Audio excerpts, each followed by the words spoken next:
Pues listo. Pues buenos días ante todo, es un placer enorme. Ya nos conocimos el día de la presentación en el ámbito del Corte Inglés del Premio Primavera y tengo la fotito que nos hicimos además guardadísima y en el alma. Para nosotros es un placer este humilde grupo, pero yo creo que es uno de los autores que más emoción nos va a causar escuchar y poder conversar con él. Y yo lo primero que te quería preguntar, ¿cómo se hace para crear este pedazo de historia de unos gemelos? Ay, amiga. Bueno, pues mira, se hace naciendo en un pueblo donde ocurren las cosas. Se hace naciendo en un pueblo lejos, no lejos, que quedó en Zona Roja, el pueblo donde yo nací, pero a mi padre le trasladaron cuando yo tenía 3 añitos a el pueblo que en la novela se llama Paredes Rubias, pero como sois amigas mías, os digo que es Aguilar de Campoo, el pueblo de las galletas. Y a poco de llegar a ese pueblo... Lo sabía. ¿Qué ha pasado? Perdón. Sí. A ver.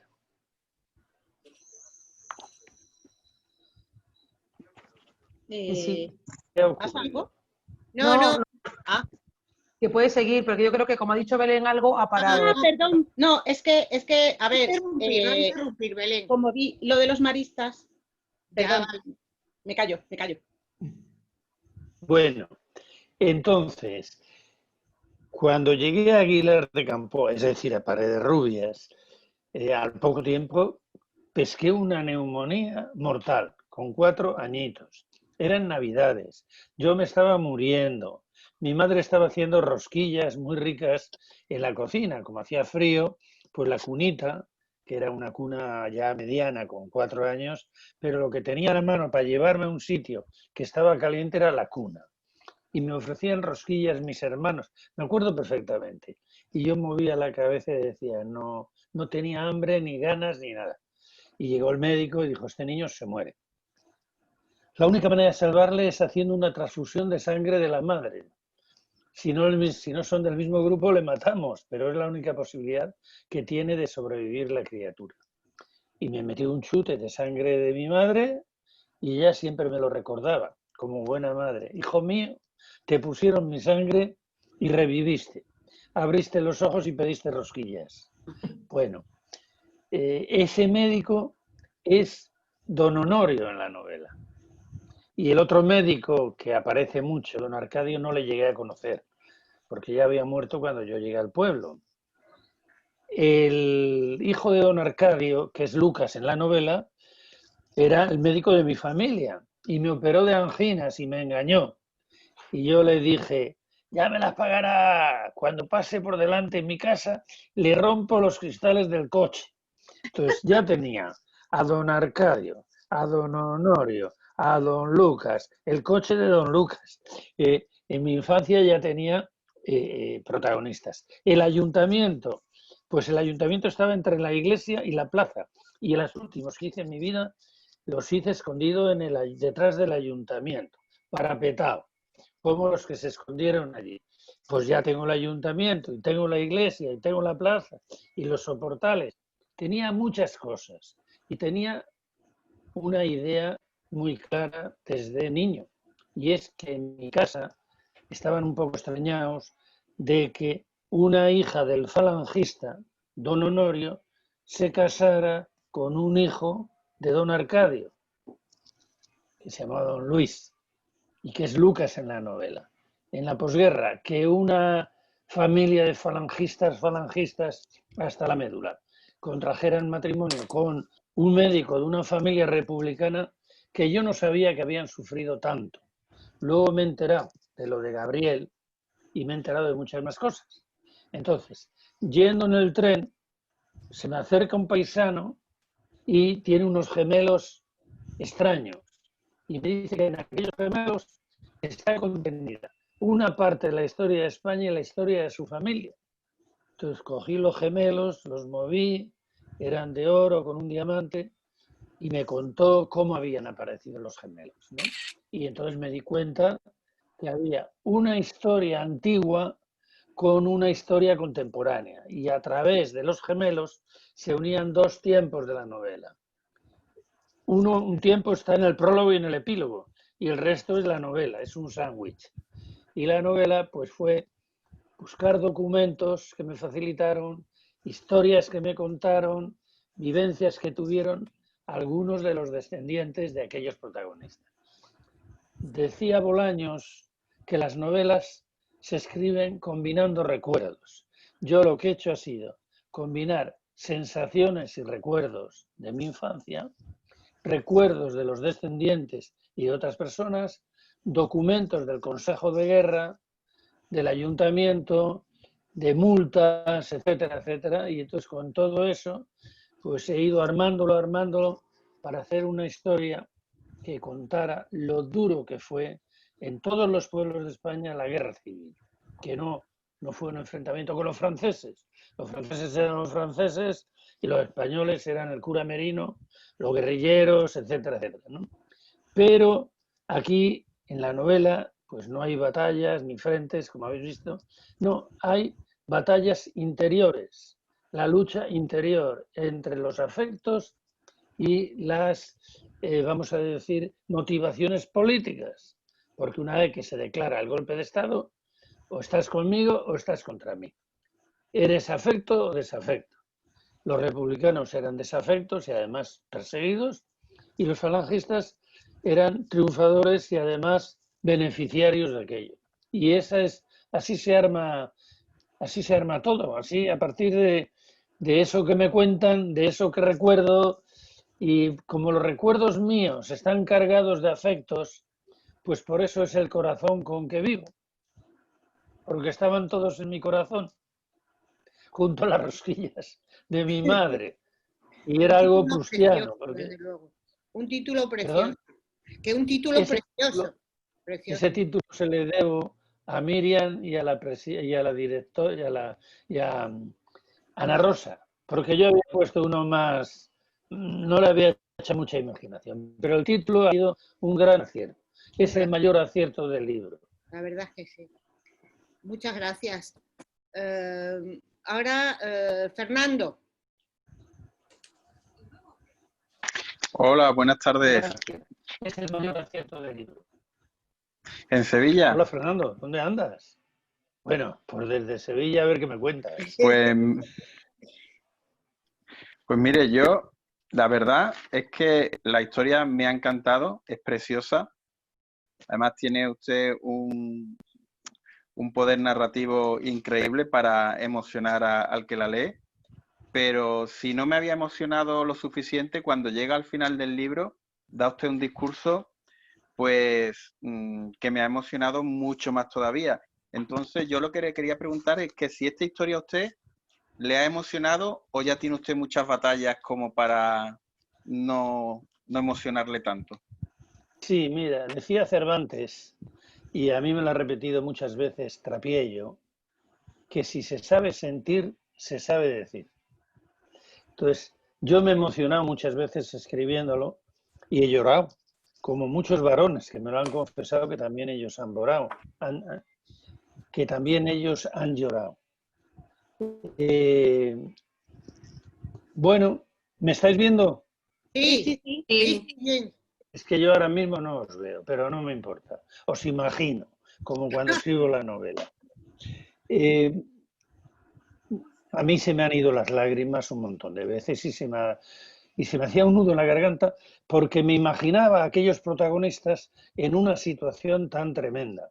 Yo había vivido una situación muy dolorosa, pues prácticamente en el transcurso de la novela, que murió mi hijo de 30 años, de 28 años, pues casi al lado mío, ¿no?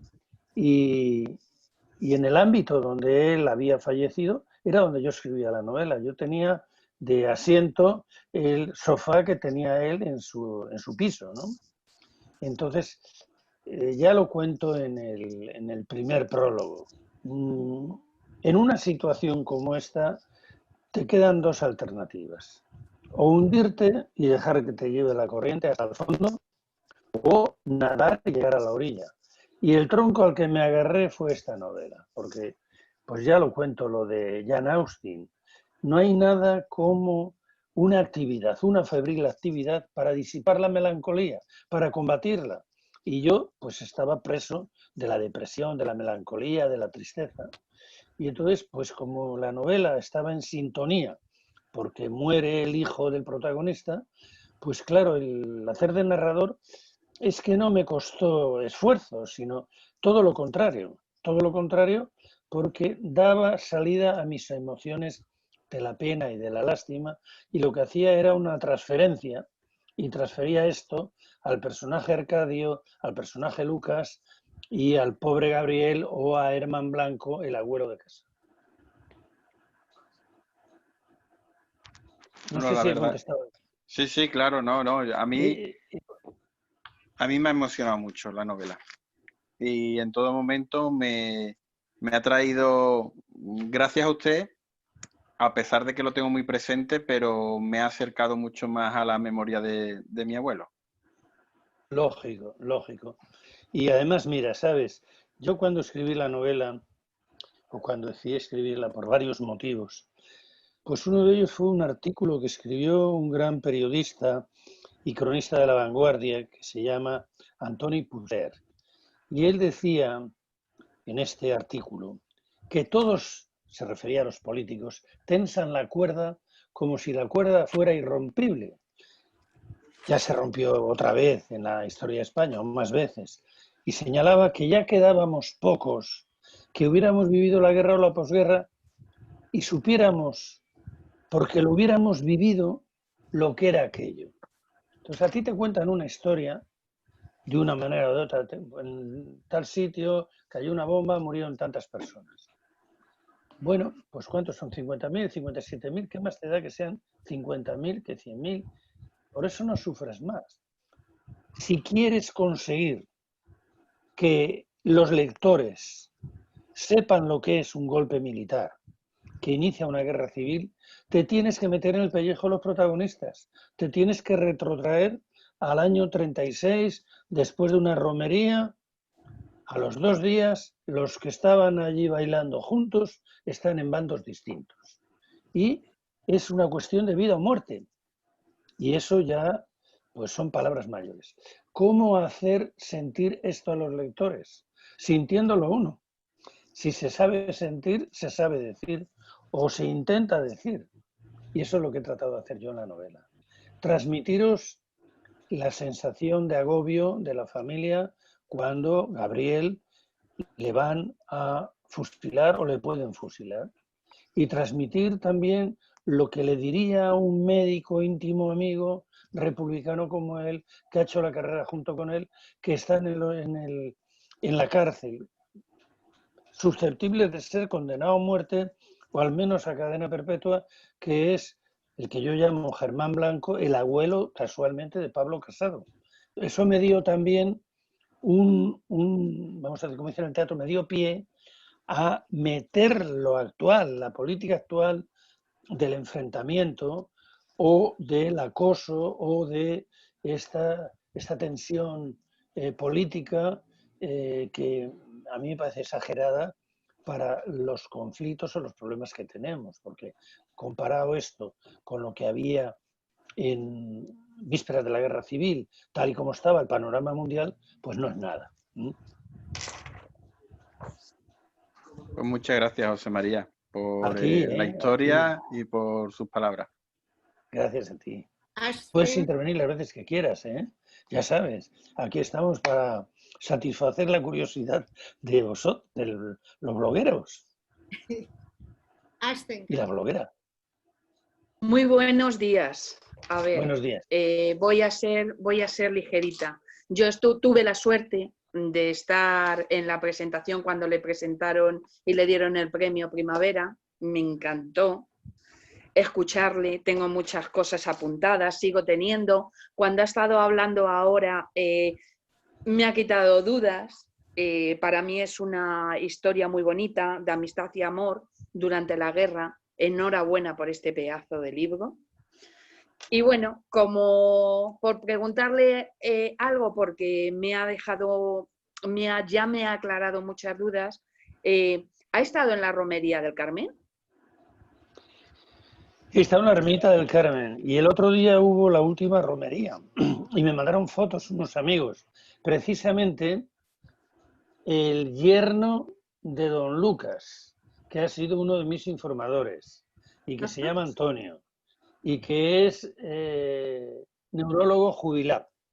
Un chaval poco más joven que yo, que le veía yo en el pueblo mucho en casa de don Lucas y decía, ¿y este sujeto quién será? Porque era un alátere, yo no le conocía, había salido ya del pueblo a estudiar fuera o a trabajar a Madrid y le veía mucho por allí con la familia de don Lucas y era uno que se había casado con la hija pequeña y ha sido ayudante de don Lucas, o sea que le conocía pero perfectamente. Bueno, entre paréntesis, a mí me ha hecho algún poema don Lucas, porque él era un forofo del monasterio de Santa María la Real.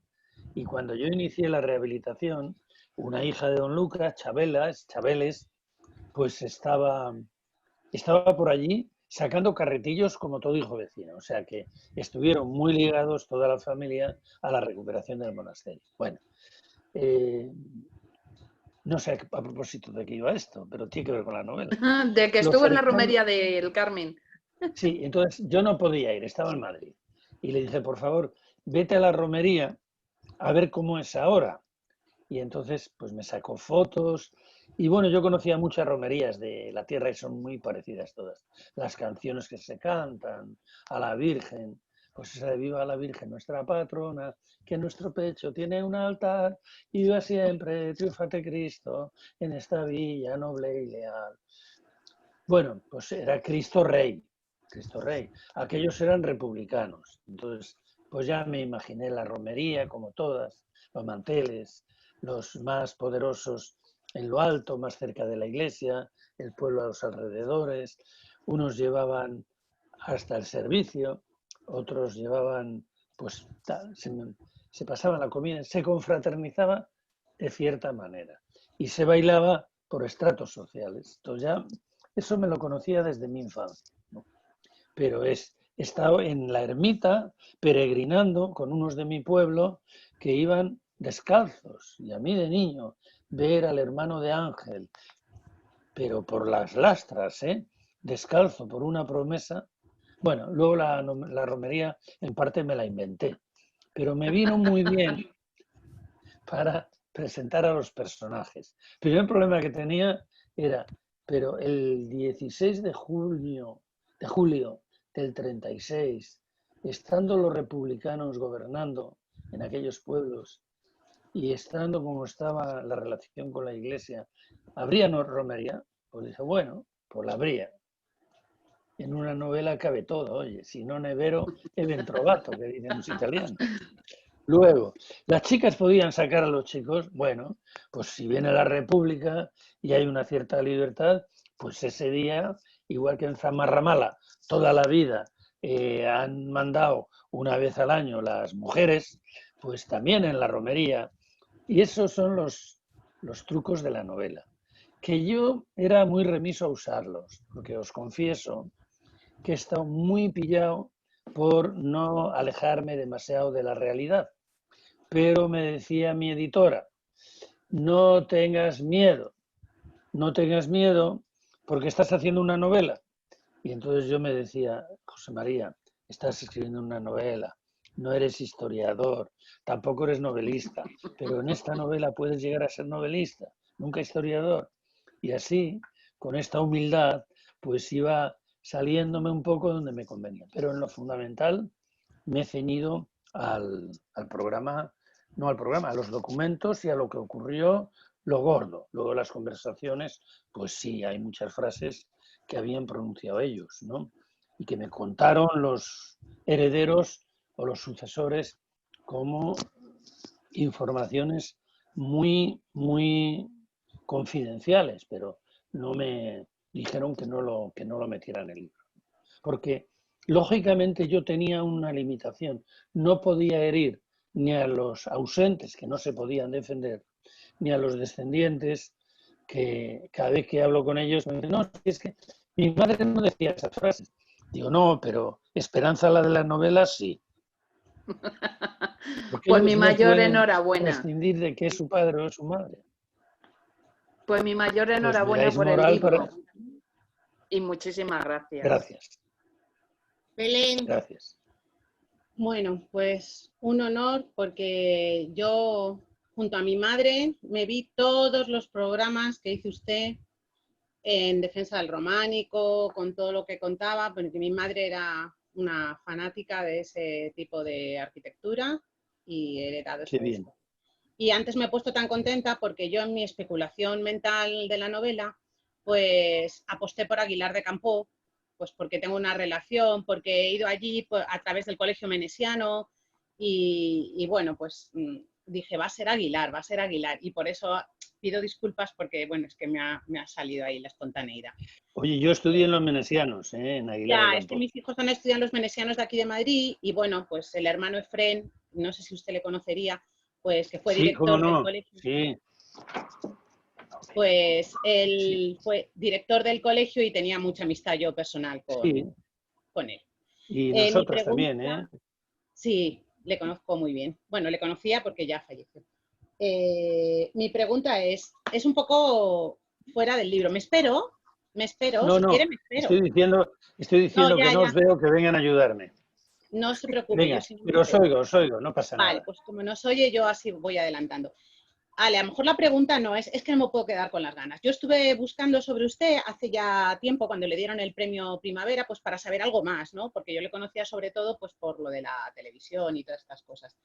Y bueno, pues arquitecto, escritor, viñetista, es decir, artista gráfico, montones de premios. Y yo dije, este señor es como Leonardo da Vinci, pero ahora. Entonces, mi pregunta es, ¿se considera usted el nombre del Renacimiento del siglo XXI o del siglo XX? Porque es que Mira, lo cumple todo. Yo cuando has... lo voy viendo, sé que no es del libro, pero no me puedo quedar con las ganas de preguntarle eso. Bueno, cuando has dicho lo de Leonardo da Vinci, tenía que haberme puesto de rodillas. No, para Porque nada. es que Es que lo voy viendo y es No, tremendo. vamos a ver, vamos a ver. No, no, mira. Había un arquitecto, que no era arquitecto, que es Ricardo Bofill, Ah, ya, sí. y de él hablaban muy mal los arquitectos, porque Sí, no pues tenía el título. Y entonces decían, oye, que dicen que Ricardo Bofill es un genio. Y dice, sí, pero no se sabe en qué especialidad. ¿Entiendes? sí, Yo sé, perfectamente. bueno, pues es que te pones a escribir. ¿Con quién te comparas? Te Es que usted no pones a tiene hacer palabras. arquitectura. ¿Eh? No, porque el genio es aquella persona no que hace muchas cosas relativamente bien, sino aquel que hace cosas excepcionales y abre camino para los demás en el arte. Tiziano, Miguel Ángel, Leonardo, Cervantes y muchos más. ¿Eh? Los demás, pues chupamos rueda de los contemporáneos y de los antiguos y hacemos lo que podemos buenamente. Y de vez en cuando te sale algo un poco mejor. Es usted muy modesto. No, no, yo sé cuáles son mis límites. ¿Sabes? El arte es la expresión de los límites de una persona. Cuando uno se expresa, vas tanteando hasta dónde llegas, ¿no? Yo en esta novela probablemente he llegado a emocionar, pero yo creo que le falta muchísimo para ser una obra maestra. Los genios hacen obras maestras y tienen muchos discípulos que les siguen y abren camino. Y bueno, yo soy un aficionado, me gusta picar allí, picar allá y picar en el otro lado y hacerlo lo mejor que puedo. Pues pica usted estupendamente. Tenía otra mini pregunta. ¿Las chicas, las mujeres que salen en la novela son reales o bueno, o no? Pues mira, Fe, Esperanza y Caridad eran 3 hermanas, hijas del médico, Ah, sí. que, que, Que que dudé, casi se quedan solteras. ¿Eh? que Sí, sí. dudé sobre si eran No, reales. sí, sí, son reales. Lituca no.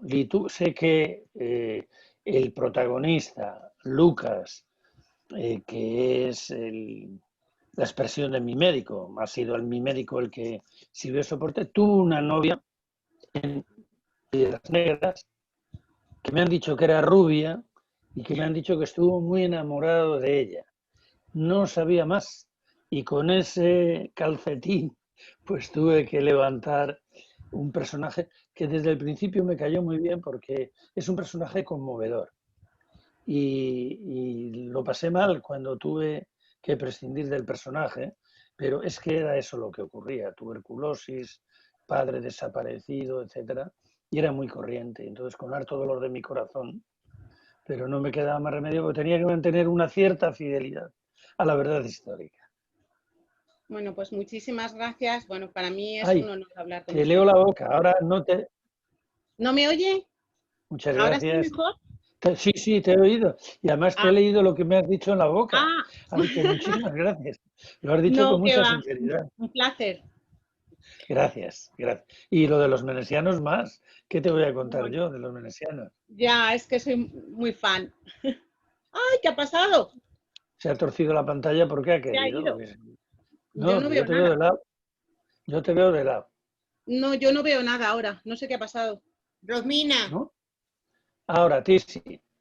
Que te vamos, han quitado... Hola, te han- ¿Qué ha pasado? Rosmina, hola. Bueno, No sé si él me ve, es que a hola. veces lo oigo mal. sí, Yo es que no veo Ah, nada. sí, Una tú sí. pregunta. Bueno, tengo alguna más, pero bueno, una es, ¿no cree que puede ser un poco de crear discrepancia ahora, y tal la temporada que estamos viviendo? Que es que yo estaba leyendo el libro y me recuerdo, digo, pues Ay, estamos igual ahora, pero sin guerra, que hay una guerra de ideas y que ni siquiera nos respetamos en eso. ¿No cree que bueno, puede te crear digo. crispación? Sí, y para eso se hace. Estamos en campaña electoral permanente. Sí, eso sí es verdad. Y ahora lo que mueve es simplificar. Hay una sobreactuación enorme. Todo el mundo, fundamentalmente los que quieren echar al gobierno del gobierno, está sobreactuando, ¿sabes? Postureo, porque han surgido dos partidos, uno de extrema derecha y el otro de extremo centro, de extremo, no sé, Izquierda. Yo creo que esta se puede que tirar más para ahí. no, bueno, si hablamos de Podemos, pero No, hablamos como en también general, me surgió refiero que estamos cada vez como más Ciudadanos, distanciados. Yo cada vez tengo, y yo he vivido otra época de mi vida, en Canarias no se vive la guerra igual que aquí, cuando fue el 36, o mi padre no me cuenta eso. Allí tuvimos la desgracia que salió de allí Franco para acá, ya, pero si es verdad, no sé, me refería a la crispación, me refiero que es que cuando lees el libro es digo, coño, si ahora nos estamos llevando igual de mal todos. Da igual que seas de un lado, que seas de otro, es que no nos soportamos en ese aspecto. no, no, vamos a ver, no traslades lo que ocurre en los mítines y en el Parlamento todavía a la calle, salvo lo de las cacerolas, que bueno, era medio fiesta, el ambiente de crispación social era enorme. En Andalucía se pasaba mucha hambre porque después de la crisis del 29, España ya no exportaba productos agrarios, o exportaba menos. Llegaba el señorito, decía tú, tú, tú. Y esas familias comían ese día. Y el resto pasaban hambre, por una parte. Y por otra parte, pues a la gente le tocabas la iglesia, le tocabas la enseñanza, le tocabas el bolsillo y le tocabas la patria, porque la patria era eso. Y luego Perdonadme un otra, momento, perdonadme un momento, perdonadme un momento. sí. Nada, nada. Ah, Es que llamaban a la puerta y no abría. vale, vale. No sabían que estaba yo aquí pontificando. Mi No marido de hay esa su sitio de crispación, trabajo. no hay esa crispación en el resto de la sociedad. Aparte que entonces, años 36, estaban Hitler y Mussolini en Alemania y en Italia, y Stalin estaba en Rusia. Ya, Y unos querían hacer la revolución bolchevique, no la república, ¿eh? Y a la ya. república prácticamente no la hacía nadie. Había republicanos de verdad, Y luego pero eran los menos. una cosa que se me ha parecido curiosa, y a lo mejor es cosa mía, ¿Hay como algo de escrito que escribe su forma de hacer en verso? Porque a mí como que había como en el libro al leerlo había como rima, no solo en las canciones que ponía, sino en la escritura en general. ¿No se ha dado cuenta? Bueno, A mí me ha parecido así la lectura. vamos a ver, a mí me gusta que la lectura tenga musicalidad, es decir, que los párrafos que se lean con una cierta armonía. Me gusta. Sí. Entonces procuro redondear los párrafos, pero no están hechos en romance. No, Pero yo quiero que haya una musicalidad. pero a mí me dio esa sensación y como además antes de esta había leído La Gran Sultana de Cervantes, que tenía que ir en entonación, digo, o me estoy volviendo loca o yo de un libro he metido la entonación en otra. Pero no, es que hay como lo que dice una... Eso es lo que has hecho. No, yo creo que me has llevado a Cervantes de música de fondo. No, pero sí es verdad que no es en verso, pero sus párrafos llevan a entonar y a veces digo, ostras, es que estoy leyendo entonando. Pero que no es malo, porque si te acostumbras lo llevas muy bien. Lo que pasa, ya no No, sabía si... pero sí, se lee mejor, suena mejor por dentro si las frases tienen una cierta musicalidad. Ah, vale. Pues bueno, yo creo que es un plus. Sí, no, A lo pero mejor claro, es un yo defecto. se iba a preguntar, digo, a ver si son cosas mías, o él me certifica que sí, ha escrito de esta manera, y digo, porque digo, a ver si yo le estoy poniendo el verso a todo. O sea que no estabas tomando un gin tonic cuando leías la No, novela, yo ¿no? para leer no suelo beber. Me gusta estar con Muy la bien, cabeza lucida. muchas Muchas gracias. gracias. Estefanía,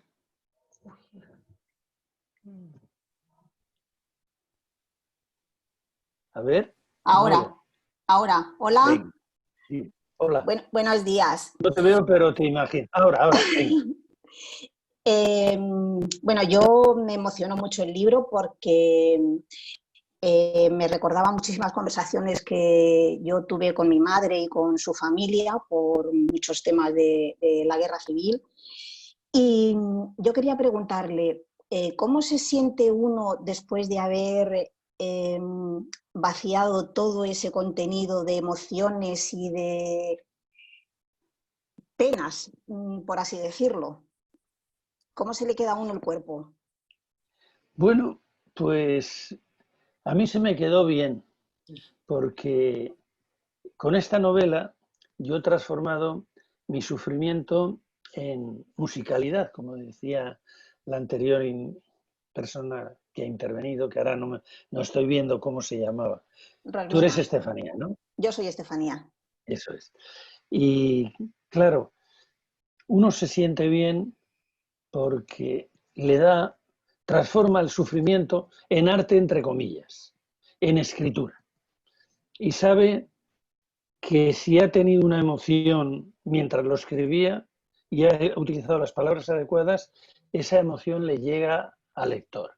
Y yo sabía que en España hay millones de personas que tienen recuerdos de aquello porque lo han visto contar o lo han oído y su familia está hecha y su biografía de superación de los sufrimientos y de los esfuerzos que tuvieron que hacer sus padres o sus abuelos por culpa de la guerra. Y Pues si te ha muchísimas llegado, pues gracias. yo te agradezco tu sufrimiento. No, pero es que, bueno, cuando le cortan el pelo y la llevan paseando por todo el pueblo, o sea, es que yo eso me lo sé de memoria de las veces que me lo han contado en mi familia. Entonces, bueno, digo, pues es que, claro, no eran los únicos, porque eso era repetitivo por todo el país. Entonces, Por bueno, me todo ha el país. hecho... Era Sí, una consigna, un modo de actuar para lo que dice Queipo de Llano, había que asustar a la gente. Tenían sí. que sentir el puño encima en todo momento, tenían que sentir la guerra en el cuello.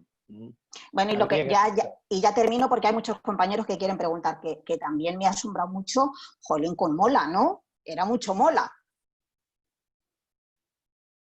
Mola era mucho, Mola, sí. Y Joder, Mola era un fanático carlista. mucho Mola, sí. Muy creyente y además es un poco a él y a Franco y a los demás a quien va dirigidos las palabras que hay en el prólogo de este pensador francés, creo que es Descartes. Nunca se practica, o Pascal, el mal tan a fondo como cuando se hace por una causa superior.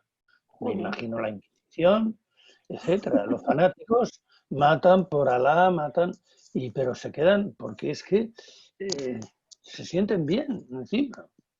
Sí. Tenían que eliminar la cizaña, ¿sabes? Entonces el sermón de la cizaña lo pongo pronto porque era un poco el sustento ideológico de los curas, de la parte más religiosa de la sociedad, para cometer la cruzada. Ya la llamaron cruzada. Pues muchísimas gracias y enhorabuena. Gracias a vosotras. Diego desde Barcelona ahora. Hola José María, un placer. Hola, ¿qué tal? Y muchas gracias por compartir igualmente estos momentos con nosotros. Viendo además lo que ha comentado y además tal y como empieza la novela, de la situación desgraciadamente en la que se encontraba justo cuando comenzó a escribirla, y viendo un poco, digamos, el proceso de escritura, entiendo que ha sido también una especie de liberación, una experiencia un poco de liberar determinados sentimientos. Entonces, a mí me gustaría preguntarle cuál ha sido su recompensa positiva a nivel emocional una vez que ha terminado la novela. Voy un poquitín más atrás. Mira, una de las cosas que ocurren cuando uno tiene una desgracia como la que yo he tenido, que ya llevo 2 en la vida, es que piensas que vas a perder el sentido del humor, las ganas de vivir, que ya no las tienes, las has perdido, ¿no? Y la capacidad de tener alegría. Entonces, para mí, en la novela, aparte de estar entretenido y con la cabeza distraída del problema que tenía encima y del dolor que tenía y del sentimiento de culpa y de todas las cosas que se te juntan en un trance parecido, me ocurría lo siguiente, no me permitía a mí mismo disfrutar con la novela, pero la novela me pudo, en el sentido de que me sacaba de la tristeza y me entretenía. En la novela llegas a muchos nudos, donde ya no sabes por dónde tirar, o te falta un personaje, o no sabes cómo dar salida a una situación, o no sabes cómo reiniciar aquello. Y cuando conseguía reiniciarlo y un personaje nuevo o situar a uno antiguo en otro punto desatascaba aquello, como un fontanero, yo sentía mucha alegría. Y entonces la primera vez probablemente la reprimí, y la segunda. Pero la tercera me dije, oye, si vienen las alegrías a ti, no les cierres la puerta, ¿no?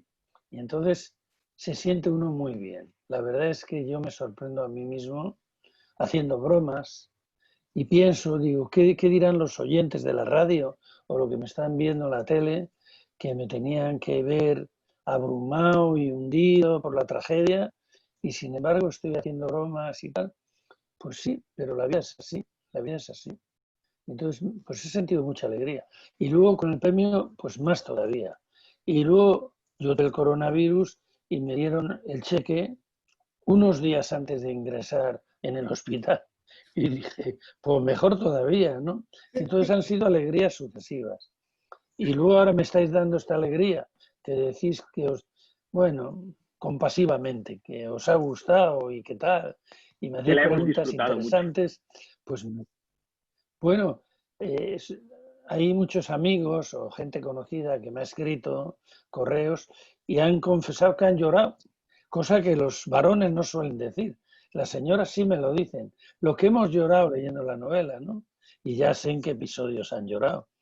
No lo hice adrede ese episodio, pero yo me emocioné especialmente en un episodio en la cárcel donde Germán le dice a Lucas lo que tiene que hacer. Y yo os confieso que eso lo saqué de mi bagaje de un libro de Levi, que decía si esto es un hombre, ¿no? Y también, bueno, de libros clásicos de los que sufrieron lo de los campos de concentración. Y decían lo siguiente: no se salvaron y sobrevivieron los más fuertes físicamente, sino aquellos que se dedicaron a ayudar a los demás y aquellos que tenían algo o alguien que les estaba esperando. Entonces no lo hicieron tanto por ellos mismos, sino por el que les esperaba. Será el caso de viudos que están enfermos o alguien que les estaba esperando, que uno cuida al otro y que van sobreviviendo. Y en el momento que muere uno, el otro ya se abandona, porque ya no tiene por qué luchar, por qué vivir. Esto, que están enfermos, que siempre hay por quién luchar. Bueno, pues sí. Si lo haces por algo, por alguien, entonces Germán en la cárcel, como médico, lo que le dice a su compañero: tú eres médico, ahora olvídate de ti y dedícate a consolar, a ayudar a los compañeros de infortunio que no tienen quien les ayude. Pero se lo dice con palabras así de amigo en la cárcel y tal, no como lo cuento yo ahora. Pero cuando lo escribí sí me emocioné mucho. Y cuando murió Gabriel también, porque, bueno, pues en la flor de la vida, yo lo pensaba desde otro punto de vista. ¿Cómo pues una sociedad que teniendo pocos médicos, con lo que cuesta hacer un médico, con lo que costaba hacer un médico bueno en los años 30, cuando tienes un médico bueno, entregado y un gran profesional y un hombre que cuando no tenían dinero para las medicinas o para comer les dejaba un poco de dinero, ¿cómo puedes matarle y borrarle de la faz de la tierra con lo necesario que es? Qué despilfarro enorme fue la guerra, de vidas y de todo. Y eso es lo que he querido hacer llegar a la gente, que lo sufriera un poco, como lo sufría yo. Qué despilfarro. Pues muchas Qué gracias despilfarro y enorme que fue la guerra, espero que de la vidas novela y de todo. muchas alegrías. Que lo sufriera un poco, como lo sufría yo. Pues sí, pero como sé que tú la vas a recomendar y todos los que están participando en este la vais a recomendar, pues ahora ya vamos por la 4ª edición y eso está muy bien, ¿no? Se están vendiendo pues unos 1000 ejemplares a la semana. Si estamos 2 o 3 años, pues oye, podemos levantar un hospital.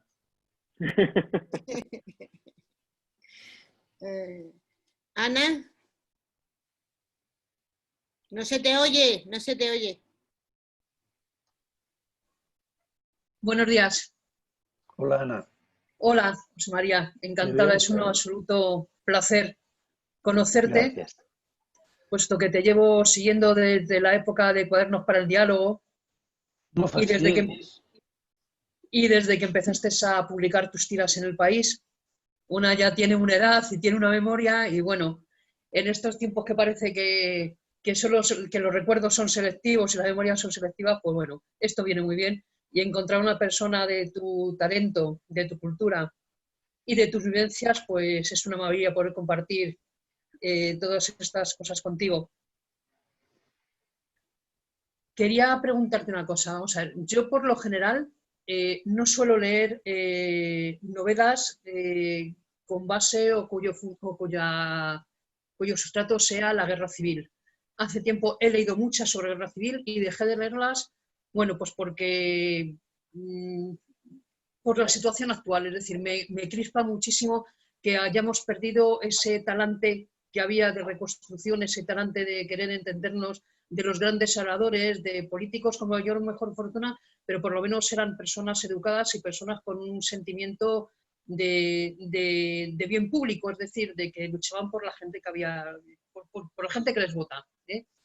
Entonces, me ha sorprendido mucho tu novela, me ha sorprendido por varias razones, porque a pesar de tener un fuerte componente lógicamente ideológico, porque se trata del momento que se trata y por cómo se surge esa terrible contienda, me ha sorprendido muchísimo el aspecto poético, el aspecto sentimental. Como bien dices, yo creo que ha sido para ti un ejercicio catártico después de la muerte de tu hijo y por ejemplo, yo no sé si traspolas esa pérdida a dos personajes fundamentales, Gabriel y Lituca. Creo que ahí es el momento, son los momentos álgidos de la novela en los que explayas y te sale realmente esa nostalgia, ese amor perdido y esa tristeza de las tripas, es decir, y sale por la boca en forma de poesía. No sé si estoy equivocada. No, lógicamente. Ya sabes que Jesucristo decía, de la abundancia del corazón habla la boca. Yo diría, habla la pluma. Si estás en una situación determinada y confluye que hay una coincidencia con la trama de la novela, que a lo mejor la trama de la novela sale del corazón y ha salido ese personaje porque pugnaba por salir bajo esa forma de recuerdo, ¿no? O de homenaje. Y luego hay dos cosas también. Al igual que tú has escrito en tu novela, sí que tiras, bueno, son fundamentales la figura de los médicos durante la guerra, tan poco alabados y tan necesarios. Y ¿te planteas escribir algún libro sobre la guerra civil con los maestros como protagonistas? Porque son también los grandes olvidados y los grandes protagonistas de aquellos momentos. Pues no, de momento no, porque yo creo que sería darle la vuelta a lo mismo y contar una historia muy parecida, que es lo que me ha pasado con las novelas históricas.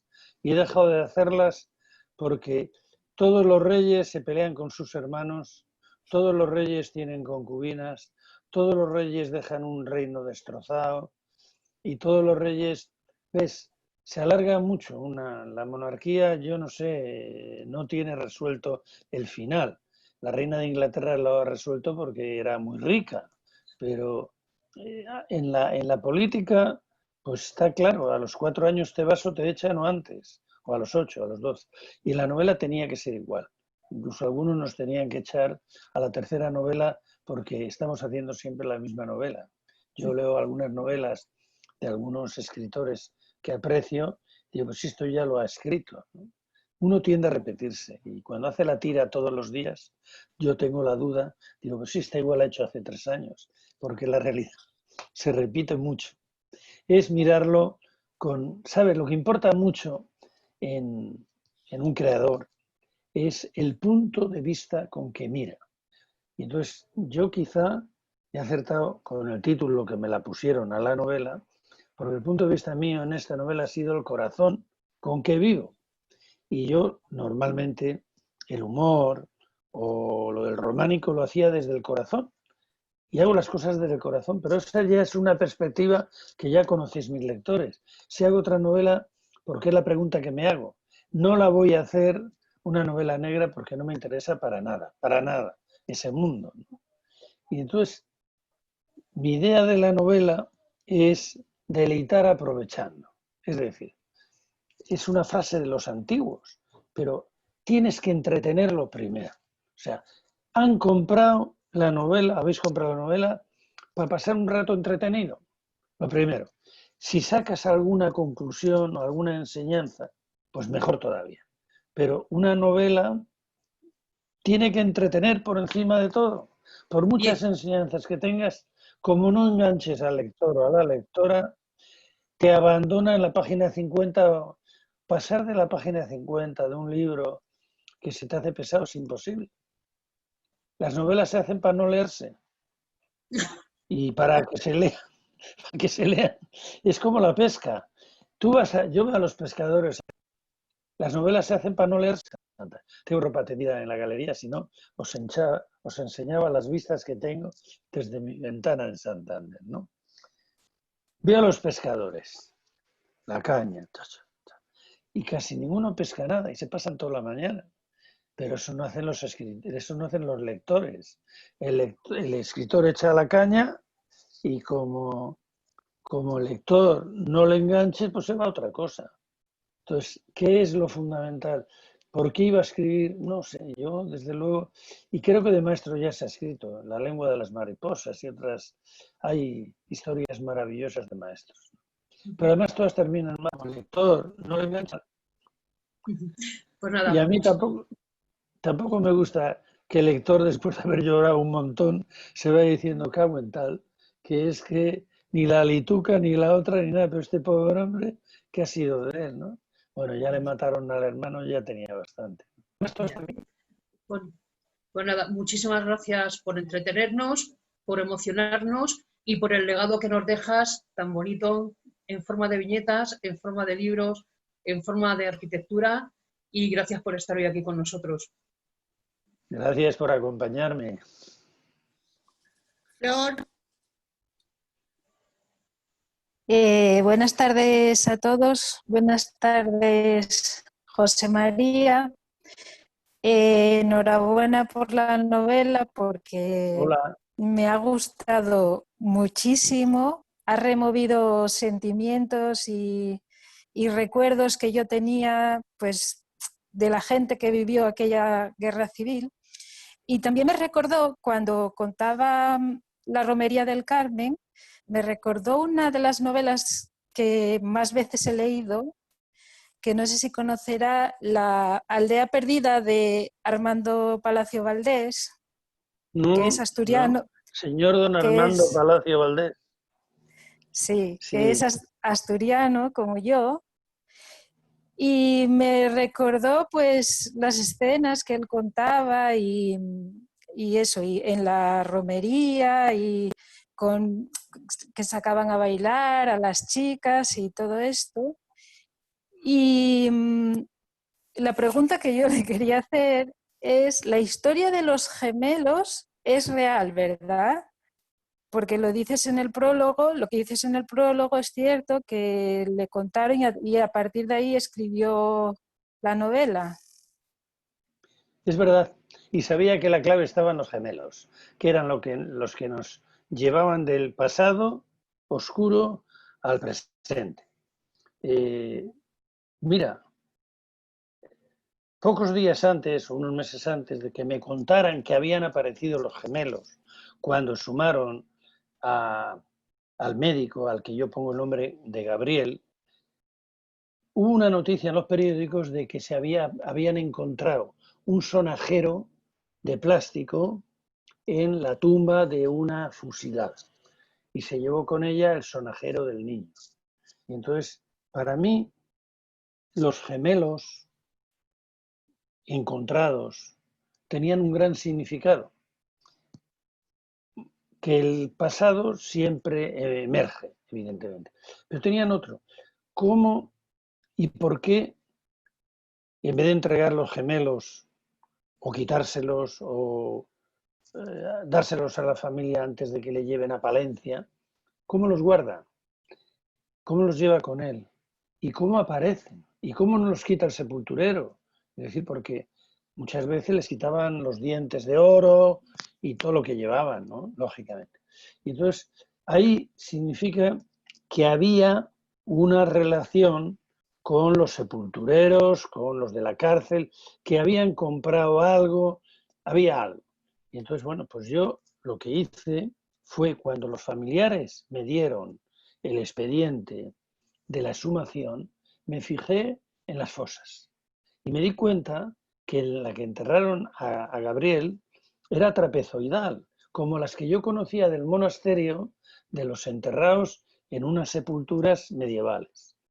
Cuando hay un ataúd de madera, al difunto le ponen los brazos así o así.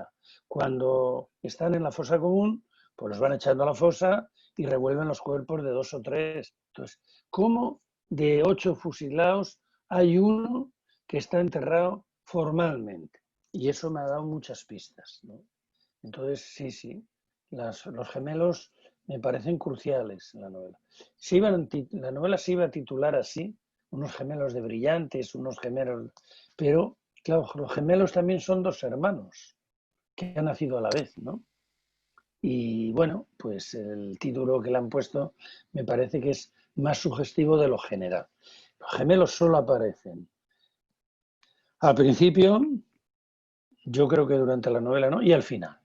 Pero es la tapa, las 2 partes del libro, las 2 pastas del libro. Ahí está la novela en medio. Sí. Es la historia que te cuentan en el trayecto del tren. Bueno, eso es un recurso literario, ¿no?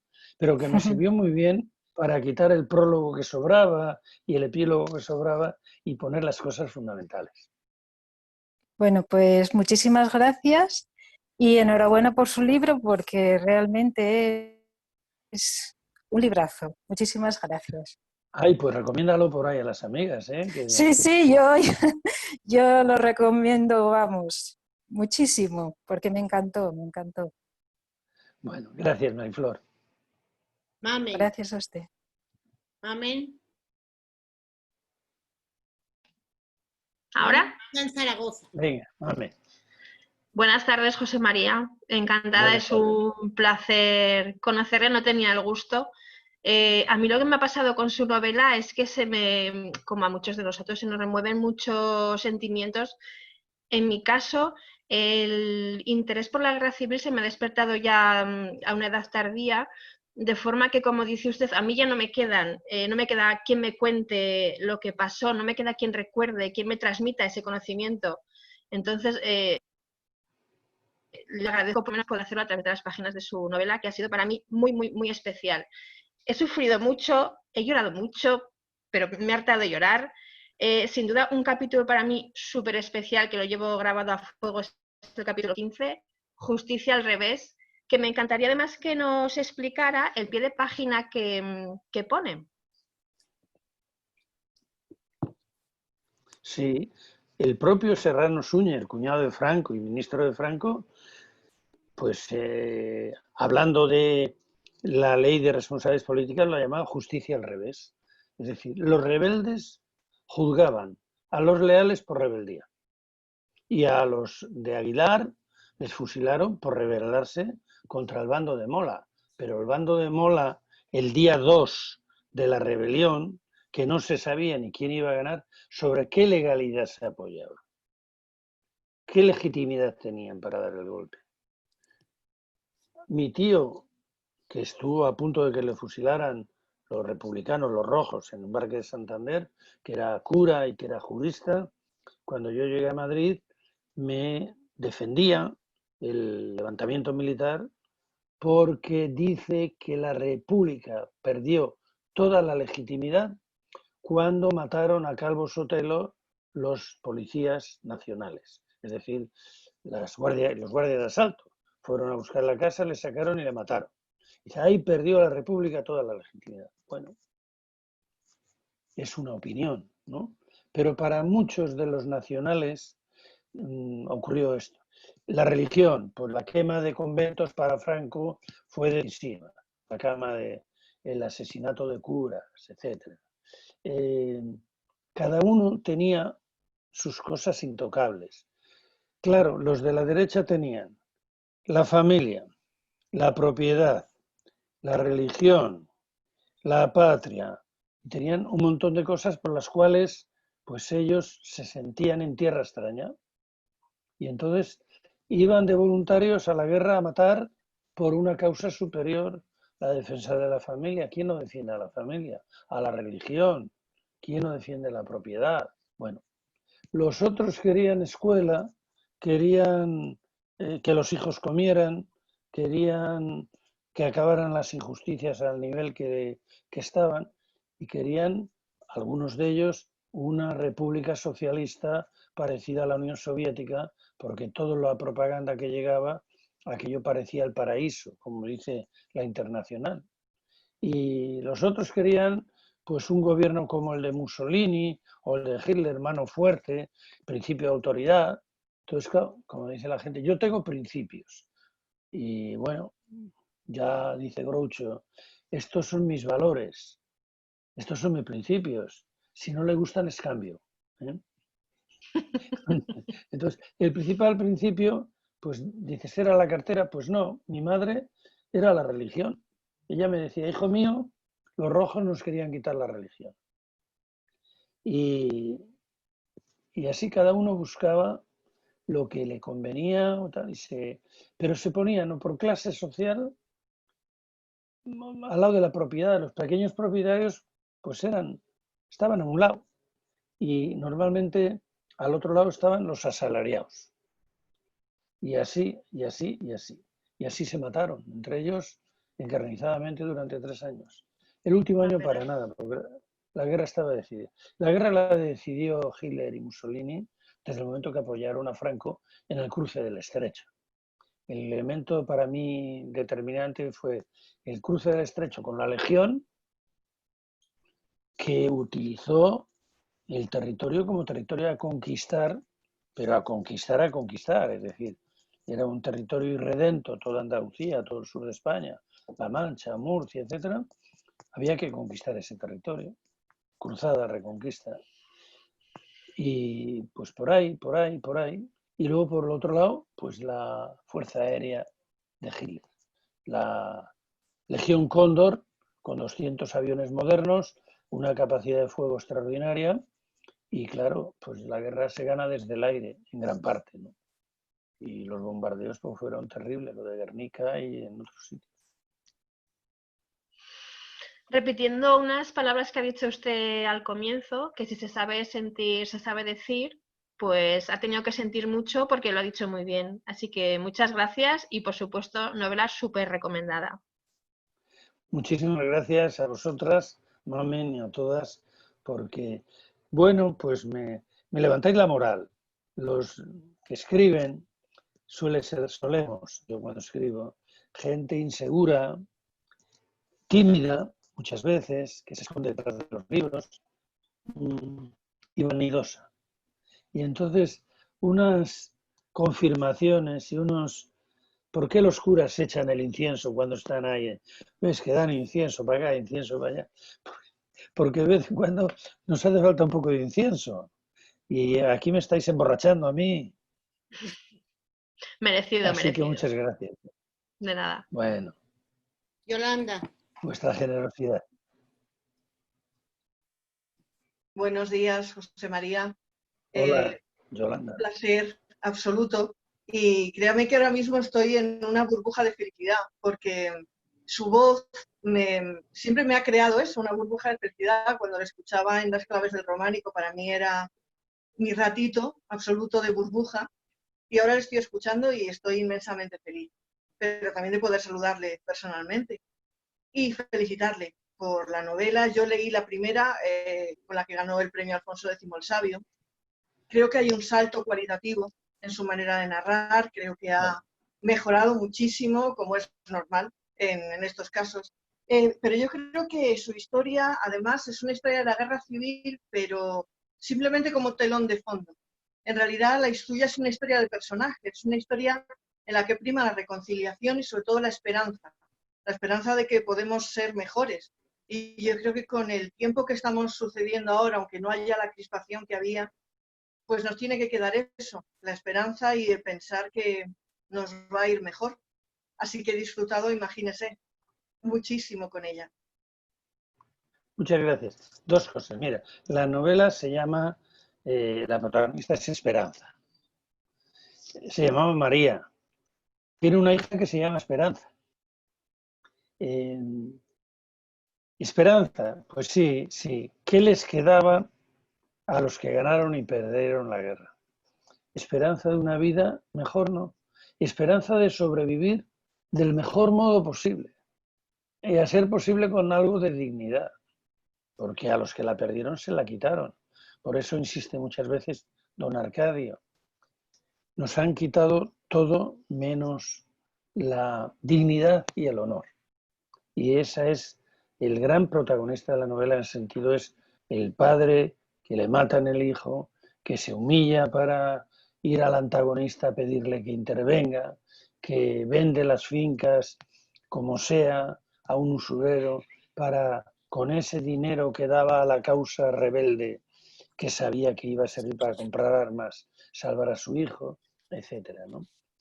Eso por una parte. O sea que yo creo que la novela ha pretendido eso, es decir, exactamente eso.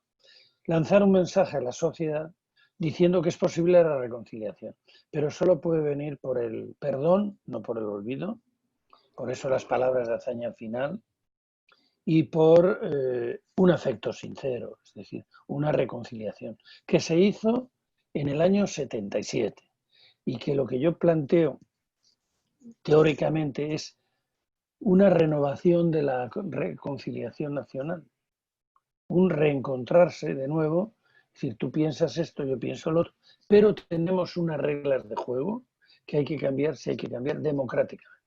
Y lo otro que me has dicho, no sé, era muy bonito también.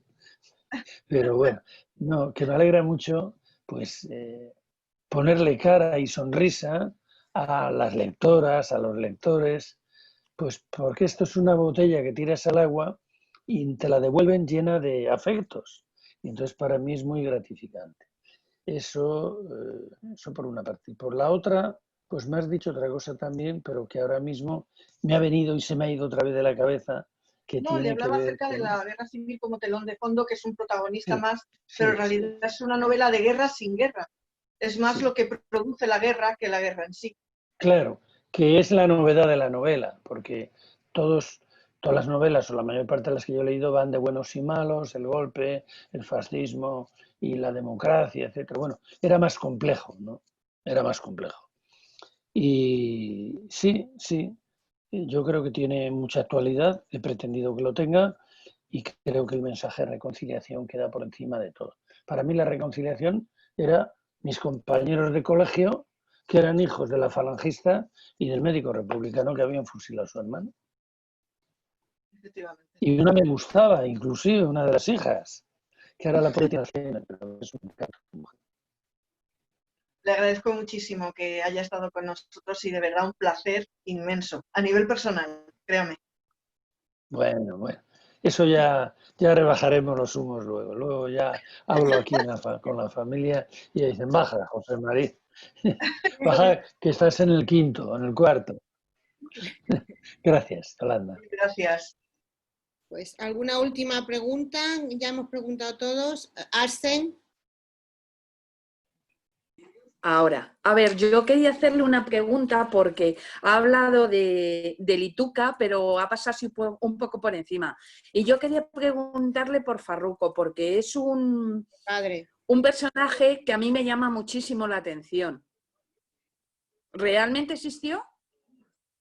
Bueno, yo he construido este personaje. Existió un personaje minero que el día 18 de julio se acercó al pueblo de Quintanilla de las Torres, que es Cuilla del Monte, a las 5 o las 6 de la mañana, llamó a la puerta y avisó a don Antonio, que es don Honorio, y le dijo, váyanse, porque ha dicho en la radio que ha habido un golpe militar y van a por usted. Ustedes son falangistas, son de la quinta columna y van a matarles. Así que váyanse cuanto antes.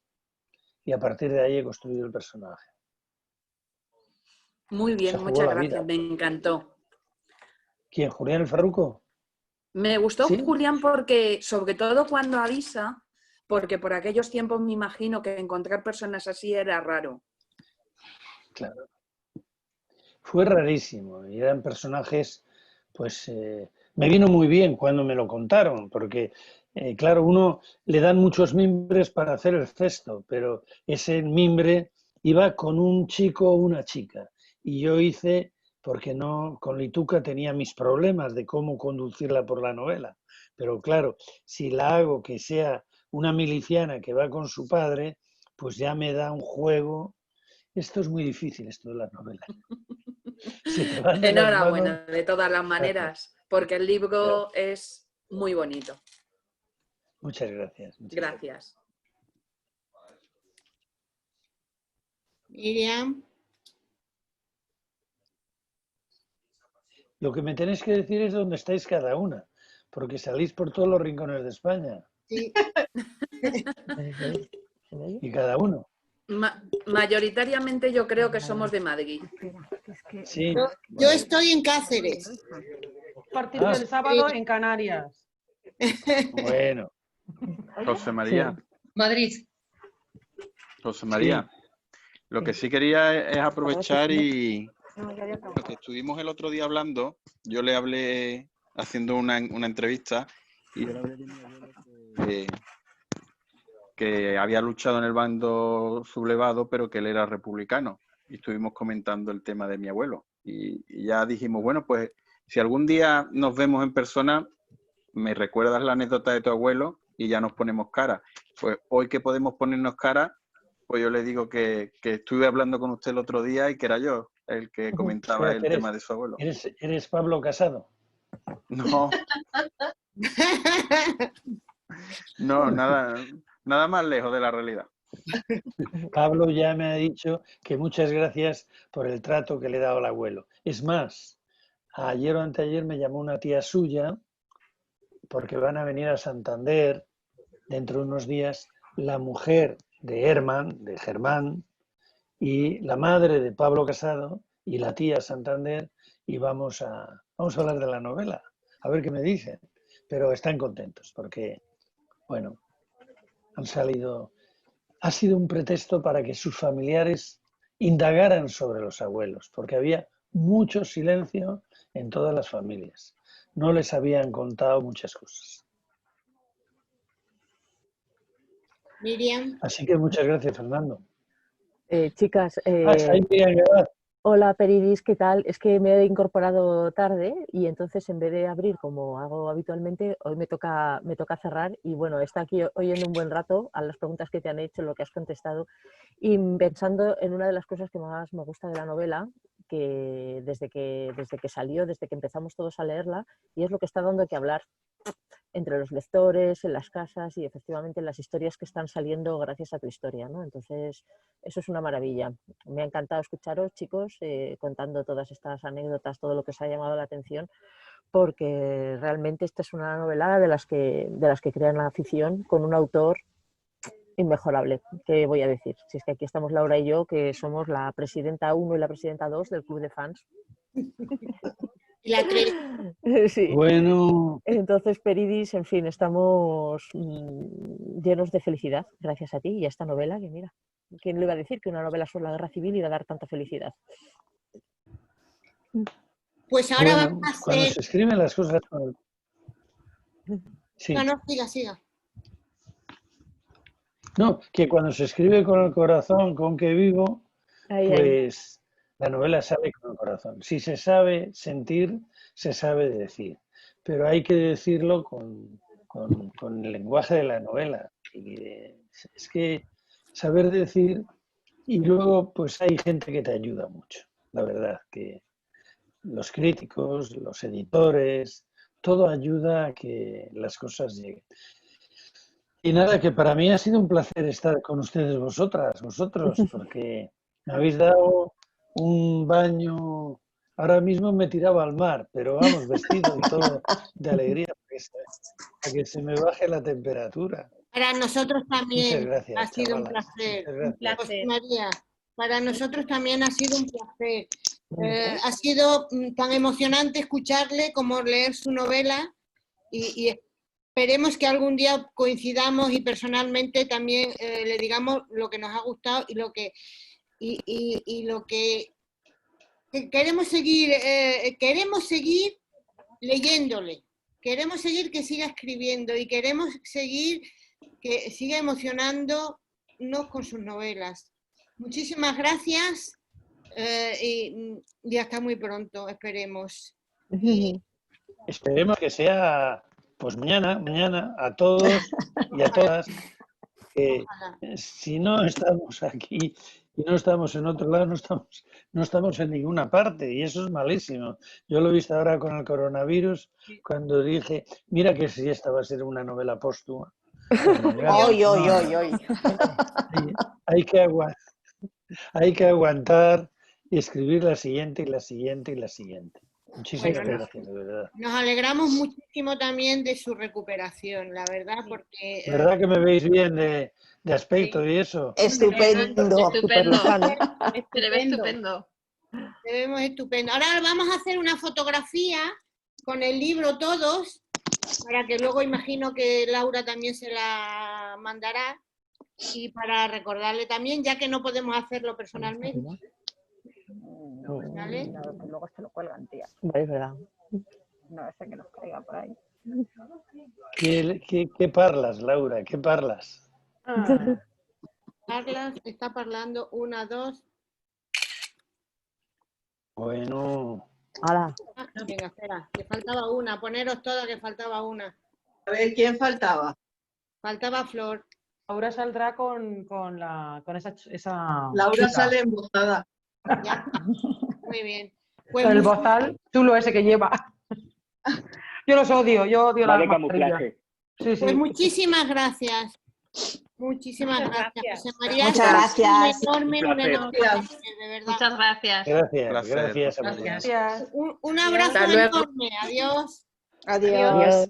Adiós, adiós.